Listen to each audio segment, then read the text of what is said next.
Kick-ass facts! Pew pew pew! Newly discovered bacterial compounds are so good at killing fungi that scientists named them after Keanu Reeves. Because he is so adept at killing his foes in The Matrix and John Wick. I mean, it was his dog. I totes get it. The compounds, called keanomycins, create holes in the surface of fungal pathogens, effectively bleeding them to death. The newly identified compounds could be an affordable and environmentally friendly alternative to fungus-killing chemicals used in agriculture. But that's not all. The team also found the substance combats some fungi that infects humans. Specifically, it can target Candida albicans, a species commonly found in the body that, if it multiplies, can create out-of-control yeast infections.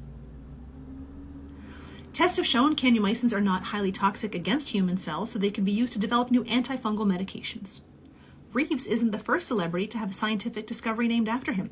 Researchers named a uniquely colored frog, Hylocertus tolkieni, after the Lord of the Rings author J.R.R. Tolkien, and entomologist Terry Irwin named the Costa Rican beetle Agra Kate Winsleti after actress Kate Winslet because her character did not go down with the ship. A Portuguese man accidentally discovered the bones of what may be the largest dinosaur ever found in Europe. While doing construction on his property in 2017, he noticed fossilized bone fragments in his yard. While demolishing a deck in 2020, I found the skeleton of a cat. Simpatico. The man contacted scientists, who began initial excavations later that year. The bones likely belonged to a sauropod, a type of plant-eating dinosaur with a characteristically long neck and tail. This group of dinosaurs included the largest land creatures to ever roam the earth. Scientists estimate the specimen was about 39 feet tall and 82 feet long, per a statement, and lived about 160 to 100 million years ago during the Upper Jurassic to Lower Cretaceous periods. The Battle of the Hatpins was a 1916 protest that occurred in Ottawa, Ontario, Canada, over the effects of Provincial Regulation 17.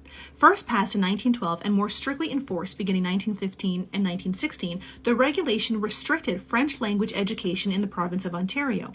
Over 70 women used common household objects such as hatpins and frying pans to fight off 30 police officers intent on arresting two sisters for teaching in French in an Ottawa school. The battle was part of a cultural resistance movement that led to the bilingual education being officially reinstated in 1927. Regulation 17 was apologized for by the Ontario government over 100 years later.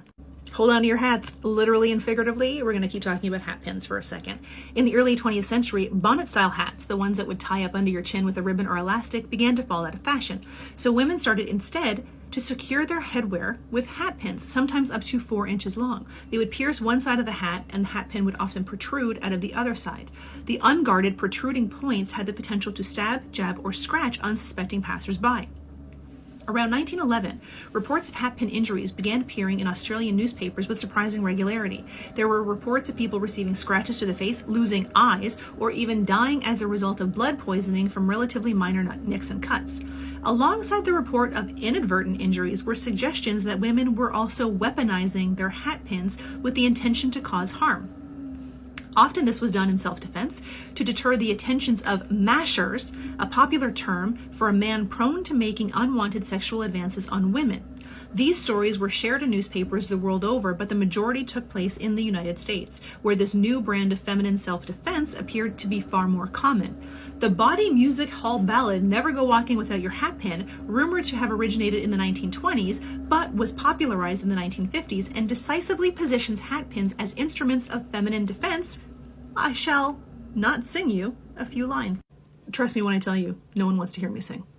Never go walking out without your hatpin. The law won't let you carry more than that. For if you go walking without your hatpin, you may lose your head as well as your hat.